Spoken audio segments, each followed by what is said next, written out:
नमस्कार दोस्तों, शुरू करते हैं आज का प्रश्न। प्रश्न है, कैला मरिया मिजोरामेसिस क्या है जो हाल ही में खबरों में आया? तो सही आंसर है ऑप्शन टी, रेड स्नेक की नई प्रजाति। कैला मारिया मिजोरामेसिस मिजोरम राज्य में वैज्ञानिकों ने खोजी गई रेड स्नेक की एक नई विषहीन सरीसृप प्रजाति है। इस नई प्रजाति का वैज्ञानिक विवरण डीएनए विश्लेषण और विवरणीय अध्ययन के बाद अंतरराष्ट्रीय वैज्ञानिक पत्रिका में प्रकाशित हुआ। यह सांप छोटे आकार का है, जमीन के नीचे रात में सक्रिय रहता है तथा यह भारत के सरीसृप जीवों की सूची में नया जुड़ता है।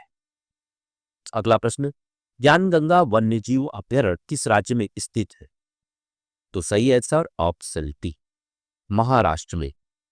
ज्ञानगंगा वन्यजीव अभ्यारण्य महाराष्ट्र राज्य के बुलढाणा जिले के इलाके में स्थित है। यह अभ्यारण्य विविध वन्यजीवों और प्राकृतिक जंगलों के लिए महत्वपूर्ण है और महाराष्ट्र के वन संरक्षण क्षेत्रों में शामिल है। अगला प्रश्न, औद्योगिक अनुसंधान एवं विकास प्रोत्साहन कार्यक्रम किस संगठन की पहल है? तो सही आंसर ऑप्शन ए, वैज्ञानिक एवं औद्योगिक अनुसंधान विभाग। औद्योगिक अनुसंधान एवं विकास प्रोत्साहन कार्यक्रम भारत सरकार के वैज्ञानिक एवं औद्योगिक अनुसंधान विभाग की पहल है। इसका उद्देश्य उद्योग और अनुसंधान संगठनों में शोध और विकास को प्रोत्साहित करना तथा नवोन्मेषी और तकनीकी प्रगति के लिए वित्तीय और नीतिगत समर्थन प्रदान करना है। अगला प्रश्न, सलाल जल विद्युत परियोजना किस नदी पर स्थित है? तो सही आंसर ऑप्शन सी, चिनाब नदी पर। सलाल जल विद्युत परियोजना जम्मू कश्मीर में स्थित एक प्रमुख हाइड्रो पावर परियोजना है। यह परियोजना चिनाब नदी पर बनी हुई है। इस परियोजना का उद्देश्य जल विद्युत उत्पादन करना है। चिनाब नदी हिमालयी क्षेत्र में बहती है और भारत पाकिस्तान के बीच जल बंटवारे के संदर्भ में की महत्वपूर्ण नदी मानी जाती है।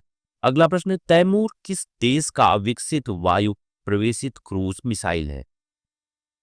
तो सही आंसर ऑप्शन डी, पाकिस्तान का। तैमूर क्रूज मिसाइल पाकिस्तान द्वारा विकसित की गई एक एयर लॉन्च्ड क्रूज मिसाइल है। यह मिसाइल हवा से छोड़ी जाती है और लंबी दूरी तक लक्ष्य पर सटीक प्रहार करने में सक्षम है। इसे आधुनिक तकनीक और स्टीज क्षमता के साथ विकसित किया गया है ताकि यह रडार से बचते हुए लक्ष्य तक पहुंच सके। अगला प्रश्न, डिजाइन लिंक्ड इंसेंटिव योजना किस मंत्रालय द्वारा कार्यान्वित की जाती है?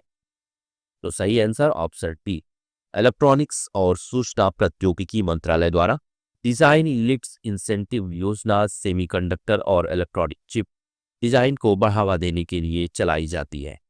इस योजना का लक्ष्य भारत को चिप डिजाइन और इलेक्ट्रॉनिक्स निर्माण का वैश्विक केंद्र बनाना है। इसे इलेक्ट्रॉनिक्स और सूचना प्रौद्योगिकी मंत्रालय द्वारा लागू किया जाता है।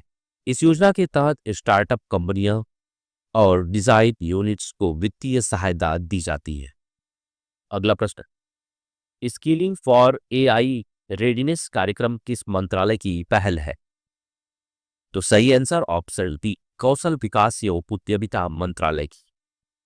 स्किल फॉर एआई रेडिनेस कार्यक्रम को भारत में कौशल विकास एवं उद्यमिता मंत्रालय, ministry of skill development and entrepreneurship, MST ने शुरू किया है। इसका उद्देश्य युवाओं को आर्टिफिशियल इंटेलिजेंस के क्षेत्र में आवश्यक कौशल और प्रशिक्षण प्रदान करके उन्हें एआई सक्षम रोजगार के लिए तैयार करना है।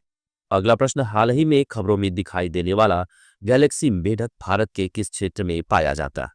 तो सही आंसर ऑप्शन बी, पश्चिमी घाट। गैलेक्सी मेढक एक दुर्लभ मेढक प्रजाति है जिसे हाल ही में मध्य विश्व के घने जंगलों में देखा गया और खबरों में चर्चा में आया। यह मेढक भारत के पश्चिमी घाट क्षेत्र में पाया जाता है जो जैव विविधता का एक बड़ा गोदाम है और अनेक अनोखी जीव प्रजातियों का घर है।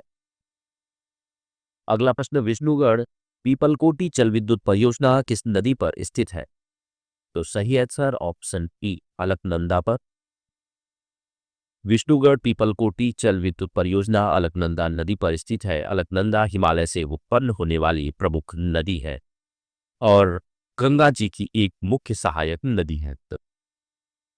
इस परियोजना का लक्ष्य नदी के जल प्रवाह से विद्युत उत्पन्न करना और ऊर्जा क्षमता को बढ़ाना है।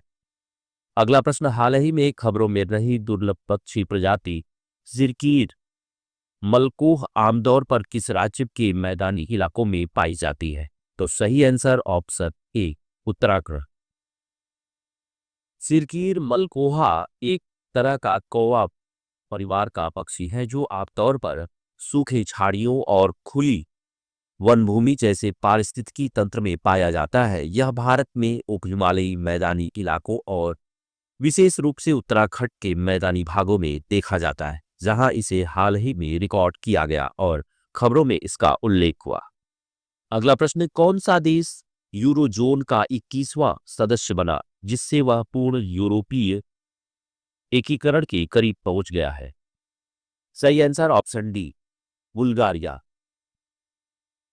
बुल्गारिया ने 1 जनवरी 2026 से यूरोजोन में प्रवेश करते हुए यूरोप के एकल मुद्रा क्षेत्र का 21वां सदस्य बन गया है। इसका मतलब है अब बुल्गारिया ने अपनी राष्ट्रीय मुद्रा लेव को छोड़कर यूरो अपनाया है, जिससे यह यूरोपीय आर्थिक एकीकरण की दिशा में एक बड़ा कदम। अगला प्रश्न, भारत में कौन सा राज्य अपना 8वां राज्य वेतन आयोग गठित करने वाला पहला राज्य बन गया? तो यह है असम। ऑप्शन बी, भारत में असम वह पहला राज्य बन गया है जिसने अपना 8वां राज्य वेतन आयोग गठित करने की घोषणा की। राज्य वेतन आयोग कर्मचारियों के वेतन, लाभ और मानदेय को व्यवस्थित करने तथा समय समय पर संशोधित करने के लिए बनाए जाते हैं। असम के इस कदम से यह सुनिश्चित होगा कि सरकारी कर्मचारियों के वेतन और भत्ते की नवीन आवश्यकताओं और आर्थिक परिस्थितियों के अनुरूप समीक्षा होती रहे। अगला प्रश्न, गोवा के नवघोषित तीसरे जिले का नाम क्या है? तो सही आंसर ऑप्शन सी, कुसावती। गोवा सरकार ने गोवा के तीसरे प्रशासनिक जिले के रूप में कुसावती को आधिकारिक तौर पर घोषित किया है। इससे पहले गोवा में केवल द्वितीय जिले थे, नौगाम्बा नॉर्थ गोवा और मडगांव साउथ गोवा। नया जिला कुसावती प्रशासनिक कक्षा और बेहतर स्थानीय प्रबंधन के उद्देश्य के लिए स्थापित किया गया है। अगला प्रश्न, 29वीं राष्ट्रीय खेल पर्वतारोहण चैंपियनशिप 2025 में युवा लड़कियों अंडर 17 में स्वर्ण पदक किसने जीता? तो सही answer option D, Amaira Khosla ने। 29वीं राष्ट्रीय खेल पर्वतारोहण चैंपियनशिप 2025 में युवा खिलाड़ियों वर्ग में अमायरा खोसला ने शानदार प्रदर्शन करते हुए स्वर्ण पदक अपने नाम किया। उन्होंने तकनीकी चढ़ाई और गति दक्षता दोनों में बेहतरीन कौशल दिखाया। अगला प्रश्न, अमेजोनियन की डंक रहित मधुमक्खी हाल ही में किस देश द्वारा कानूनी अधिकार प्राप्त करने वाली दुनिया की पहली कीट बनी? तो सही आंसर ऑप्शन ए, पेरू की। अमेजोन क्षेत्र की डंक रहित मधुमक्खियां अब पेरू में कानूनी रूप से पहली कीट बन चुकी है। उन्हें जीवित प्रजाति के रूप में अधिकार और संरक्षण का दर्जा मिला। पेरू ने इसे कानूनी संरक्षण, पर्यावरणीय महत्व और स्थानीय कृषि पारिस्थितिकी में योगदान के आधार पर विशेष दर्जा दिया है, क्योंकि ये मधुमक्खियां पॉलिनेशन और पारिस्थितिकी संतुलन के लिए महत्वपूर्ण मानी जाती है।